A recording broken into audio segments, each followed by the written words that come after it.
Hey, welcome back to the podcast. My name is Dylan. I am so honored that you take time during the week to listen to this. I pray that it adds value to you and to those you lead.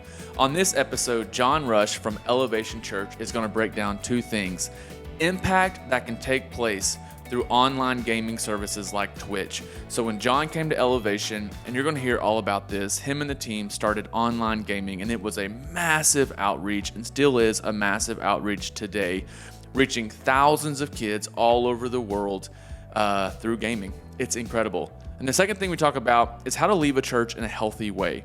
Unfortunately, many people in the church world leave and they just cause so much drama and just unnecessary things out the door, on the way out. They drag people with them and whatnot. I don't want to ruin it here, but you're going to love this podcast. It's short, it's sweet, and it will add value to you. Jon, let's take it away. All right, let's dive into this. All right, we got Jon Rush with us. What's up, everybody? Man, Jon and I served together, and he'll dive into this in a minute, at a church in Rockford, Illinois. That's right, and not Illinois. Illinois. And I was brought in to produce this event, and I met you, and you were, I don't even know if you remember this, we were in the arena. Yeah. And they introduced you to me. At the time, we didn't know each other, right? Nope. But this is Jon, and he's going to be handling all the hosts and all the talent in the front row. Yeah. And I was like, dude, I love this guy. Yeah. I was like, where's Jon? Where's he at? Like, where's Jon Rush? I need this guy. The Wrangler. So over the years, that's kind of been the thing. But before we dive into all that, Jon, tell us who you are, what you do for this church we're sitting in, which, by the way, we're at Elevation Church, and we're at the MXU tour. So that's right. What you see in here is people hanging out in the lobby, and I think there's probably a transition right now on a break or some sort. Yeah, they're on a break. Someone said go to Tinkletown. Never heard that said before, but. And students, you never heard Tinkletown? No, dude. I try to stay away from that, but. I hear you. All right, dive in, man. Who are you? What do you do? Yeah, so I am our Ballantyne Youth Pastor. It's our broadcast location. I also get the privilege of serving on our Youth Central Ministry team. All right, like it. Which I get to help support our other locations and be a part of our online world. I get to really love that I get to host quite regularly on the weekends and our pre and post experience. Dude, I've been seeing that every time I see you. That's my boy. Fun on the stage, man. So fun. So shout out Ryan and Colleen. Love it. And so in January, it'd be 2 years on staff here. My wife and I moved here from Rockford, the aforementioned 815 or the Great 15. Love it. In January of 2020, she's now on staff. She came on staff in June, and she actually oversees the guest experience aspect of the auditorium, the way that the room feels, the guests coming in and out, people getting connected with salvation. That's incredible. We love it. Love it. And you got a little one? Little one, 2-year-old named Sayla Rose. Yep. She's crazy. We should do a parenting podcast. Yeah, it right. changes everything, man. You think you're a hustler until you have That's think you got side hustles and you're grinding, and you have a kid. It flips everything and you have upside two down. kids. Yeah, I'm not. I mean, we're about to start. We just got into a house here in Charlotte. Right. So you're considering it, but my 7-year-old and 3-year-old dude, I got to have a boy. I have to have a son. We'll pray for that. Yeah, I need to have a son. Hear our prayers. Yes. Love it. Anyways, all that, your wife works here. That's great. Yeah. Guest impressions. This is important. This is here. I'll tie in like our team here, the tech team. Like during the pandemic, which was the majority of my tenure here on staff. Our youth ministry, as our whole church did, was all online, all production, all broadcast. It's really all we were able to do. Right. So in that, I got to get so close with our tech and productions team, and so our team here, like.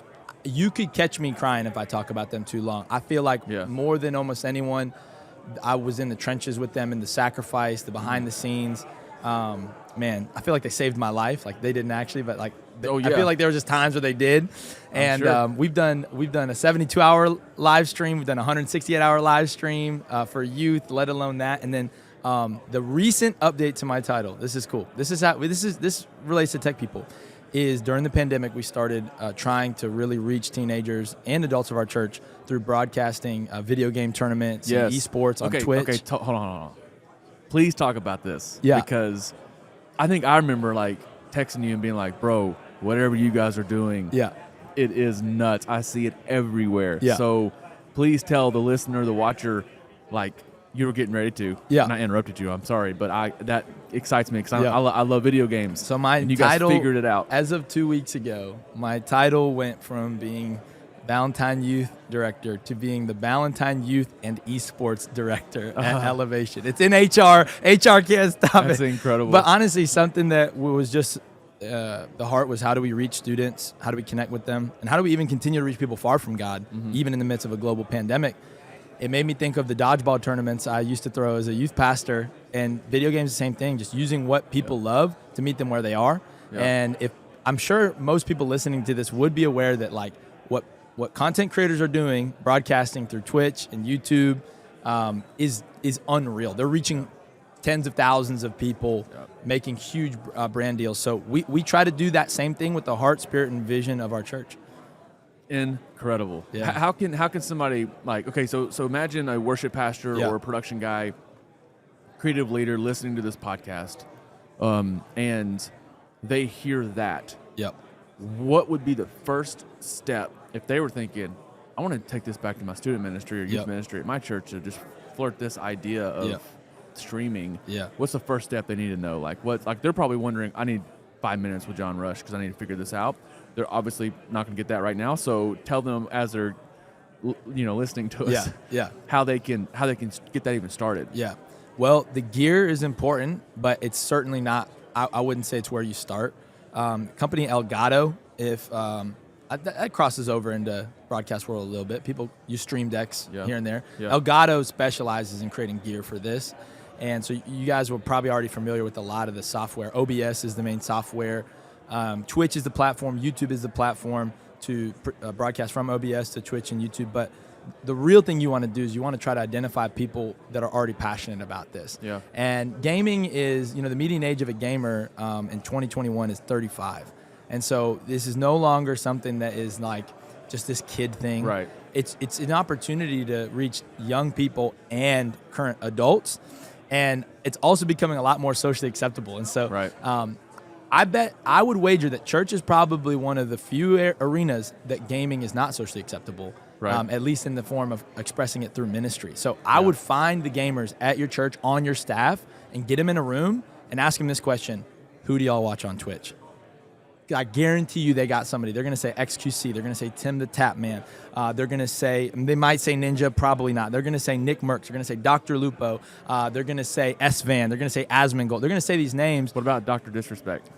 They'll say Doc, the two-time champ, man. Dude, he's crazy, man. I love him. I've been watching him for years. Yeah. You see? Oh, see? Dude. Yeah, I'm straight baby. There, Let's man. go. That's why when y'all started doing this, I'm just like, this is genius. So then I would say the reason why I'd say who do you watch is because you're trying to take what that person, the service that person provides for you in your everyday life, the community, the connection, the insight into gameplay, the entertainment, and you're just trying to say, how can we take that and do that for people in our community?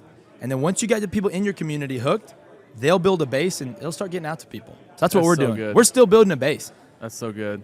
Oh, man. You guys need to follow this cat on Instagram and watch how they do this. They have a whole room, You walk in, there's just TVs There's a story everywhere. behind that. We fought for that. You probably had to, man, because again, it's so new. It's so, especially in the Yeah. church world. So it's like this idea of like, either let's do it, or let's not. I'm not saying that's where you guys were at, but that's kind of where my mind is. Like, if we're going to go all in for streaming on Twitch and getting all these kids involved, we got to go all in. Well, and I want to encourage anyone. Like, a lot of times, it's very easy for us to act like we don't have control over the world. But I'm telling you, any leader in your organization will respect a good pitch, and they'll respect results that are in line with the heart of the organization, whether it's business or church. And so I know that the most important thing to our pastor when it comes to our youth ministry is teenagers and e-groups, which are our small groups. Mentorship, positive friendship. And so in 2021 alone, we've seen 150 students join an e-group just through our gaming streams. It's incredible. So a lot of that credit goes to our whole youth ministry, our online youth director, AJ Hucko, but we were able to pipeline 150 students, probably more than that by now. But just the other day, Matthias from Germany was in our stream, and now he's in an e-group. That's incredible. Yep. Dude, Matthias from Germany. That's right. Now experiencing potential life change forever. Yep. Because of Fortnite or whatever you guys are doing. Yep. Incredible. So fun. That's incredible. Okay, let's dive into this real fast because we know our listeners, right? Yep. We know our listeners are driving to church right now or driving to work. They don't have a ton of time. So Jon, you left an incredible church and went to another incredible church. You had a big transition in life. It was you and your wife, no kid yet. Selah was like Selah? 5 months. Okay. Yep. I couldn't remember if Selah was before or after the transition. Yep. Actually, I do. I remember seeing your wife very pregnant at a conference. At a conference. I'm like, dude, someone should keep an eye on her because she is going to have that child. So yes, that does ring a bell. So talk about that transition, man. Like, if anything about this podcast, we want to just add value and add hope. That's great. And inside the church world, transition happens quite a bit. I've gone through big transitions. For the most part, they've all been pretty healthy, but I know someone's listening to this going, I'm not in a healthy transition right now. Yep. Add value and hope to them just through your journey of like, if we could take 5 to 7 minutes and say, hey, here's some hope, and here's some value. Yeah. You got it. I know you got it. I want to hear it. My encouragement, let's talk to the people who stay and the people who left, right? Yeah. There's the two parties involved in the transition. Yeah. It's everyone who stays, and this is something that here at Elevation we're even working on. Our pastor said it from stage on a Sunday if you listen to him. Getting better at not making people feel like they left the mafia when they leave. Right. And it's tricky because you want commitment, you need longevity. Most of the time when someone leaves, they either left a vacant role that they were feeling really well, or they left on a bad note and they left a bad taste. But either way, I just want to say to everyone who stays, try to honor people on the way out, even practically. When I left my former church, City First Church in Rockford, Illinois, the Pastor 815? Jeremy and Jen DeWert, the 815. I'd been there for 10 years, youth pastor in the city for 10 years. And so I have a lot of relationships there. People who I did their weddings, I did funerals, I baptized people. It would be just unwise for your church, those who stay, to demonize somebody for leaving just because they left, because those people, most of the people they influence are still part of your church. I just think we don't lose as much as we think by honoring. And I know what people are scared of, Dylan. Yeah. Tell me if you think I'm right. Is they feel like, they're going to leave with them. They're going to go. Yeah. Hey, if you're planning a church 2 miles down the road, then maybe there's a different podcast for that. Because I got some questions. But I just mean a lot of transitions we're talking about are just healthy moves that someone makes because they feel like it's best for them. Right. And so for the people who stay, try to honor them and celebrate them on the way out. I think you have way more to gain doing that than you have to lose. That's great. And then for the people who leave, I think my biggest piece of advice, Dylan, is it was 3 years in the making that my wife and I felt like God was maybe shifting us. And so I just want to say, take your time. The way you can know it's God is, I think, just take your time. It doesn't have to be 3 years, but I just think that take your time and process with people as much as you can. Because the transitions that feel the most wonky are where it surprises people that it shouldn't have surprised. So just take your time. I don't think there's anything wrong with transition. Obviously, my family made a move, and we feel like it's the right move. So if you're staying, honor on the way out. If you're leaving, make sure that you're leaving for the right reasons. The way you do that, Dylan, I think, is you just take your time. You pray, you talk, you seek wise counsel. You make sure it's the right move. That's right. That's so good. And being a fan of you and just watching your journey from City First to Elevation, these are both two churches that are near dear to my heart, have been for years. So it's like I've seen you make this transition. I remember even you and I talking a little bit about it before you even moved. Yeah. You were like, hey, you know anything about these Elevation dudes? Like, what's going on? I was like, well, I know a lot of the worship guys, but just seeing how you've come in so and left so respectfully, unfortunately, so much in the church world, we, whether we're honored on the way out or not, we have an option. Yeah. We have an opportunity. I just stepped off a staff, my home church in Knoxville. I still attend the church. It's awesome. I had an opportunity then and there to be negative or to be positive. When I stepped off staff at Central Church in Las Vegas, I had an opportunity to be negative or to be positive. And I'm not saying everything at Central in my life was perfect. I'm not saying everything at Faith Promise in Knoxville was perfect. There's frustrations. Obviously, we're humans. We work. That's right. But there's way more positives than there were negatives. And so we celebrated those positives. And so I'm going back to Central. I don't know when this podcast will drop, but I'm going back to Central first week in November. That's awesome. They're bringing me out to help them do their CD recording. Like, that's my church out west. I got a church in the Midwest, which would be the church that you're from. And then I got a church out east, which is a church I serve at in Knoxville. So anything on that for the listener of like, hey, you're gonna cross path with a former staff member who's probably gonna hit you up. They want to bring you down. what's the importance? What's the and how easy it is. It's so easy to start talking smack. Yep. It's so easy. Yep. What is the importance, for your opinion, of not doing that? Yeah. And just God honoring alone, right? Like Yeah. that should be the obvious. It's not. Yeah. But give me 30 seconds on that. Well, I'll say it from the angle of church unity, something that we all wish, Right. we want, right? Right. But for years, it's hard to know what that looks like. Churches in the same city, churches across. How do we, because we have separate visions, separate leaders, and there can be conflict, different beliefs, right? The one way we can at least for sure know we're helping unity and not hurting it is just not being disparaging in our speech and trying to talk about the good parts, like you said, versus the bad. I think it's great. Man, I know some people have had some truly abusive church experiences. Right. That's real. And I think that's in a different category. Yeah. My advice would be like, you better honor the people who have genuinely been abused by not treating like some of the mild discomfort and dysfunction that you had is on the same level as somebody who's genuinely. So I think a lot of us, it hurts worse in the moment and it causes us to say things that are disparaging. So right now you have helped to bring church unity just by being honoring and positive. But if you would have talked poorly about any of the churches on the way out, right there is a step away from church unity. And there's so many question marks on how do we bring unity in churches in America and across the world that we don't have. But this is an exclamation mark. Yeah. Just be kind, focus on the good, and celebrate where you can. That's so good, man. And just talking influence alone, say someone like a leader like yourself or myself who has been fortunate enough to gain influence over people in our churches that we serve. What do we tell them and show them? We've led them pastorally for however long we've been serving, and then all of a sudden we're done, and all of a sudden we don't like the church. Right. We don't like this church. Right. So then they have now an option. Well, I can either follow the directions of this guy who's talking smack, or I can stay and be confused on what happened. And dude, like you said, it's so important that we just always focus on the positive side of things. Yep. Being grateful for what God's doing in our lives then, and what he's going to do in our lives now and in the future.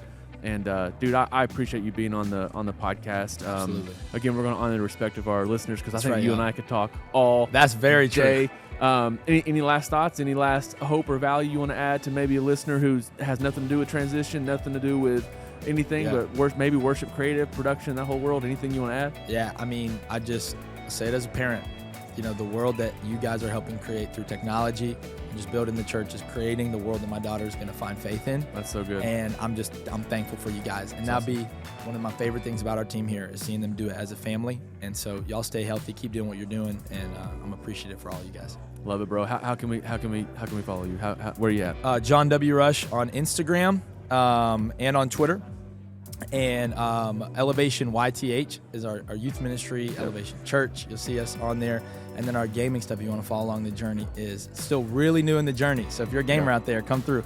YTH Nation Gaming, Youth Nation Gaming on Twitter and Instagram and Twitch. Love it. And I promise you right now, if you follow this guy, you will not be bored by his content. He's dropping it nonstop. So I appreciate that. Bro, thanks for being on the podcast. We'll see you next time. Yes, sir. Hey, thanks again for listening to today's podcast. I really hope it added value to you. These add value to me. I love getting to interview and hang out with these church leaders. I learn so much. I hope you do too. I know that this can add value to others as well. And I really hope that you would spend this time to subscribe, like this, leave a comment, share this podcast with those that you do ministry with. If it adds value to you, it can add value to others. Thanks. We'll see you at the next podcast.